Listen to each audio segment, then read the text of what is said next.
সংসার বড় কঠিন জায়গা।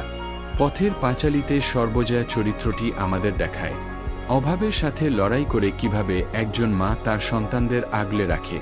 চলুন শুনি সেই সংগ্রামের কিছু পংক্তি। মানুষের বড় অভাব তাহার মনে, ঘরের অভাব তো মিটিয়া যায়, মানসিক দৈন্য বনাম জাগতিক অভাব। আশা মানুষকে বাঁচাইয়া রাখে, নিরাশা মানুষকে তিলে তিলে মারে। আশার শক্তি।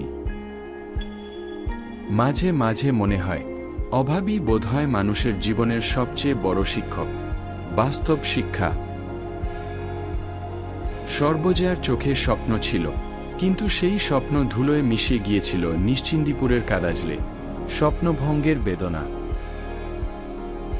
দারিদ্র মানুষকে ছোট করে না, বরং তাহার সহ্য করার ক্ষমতা বাড়িয়ে দেয়।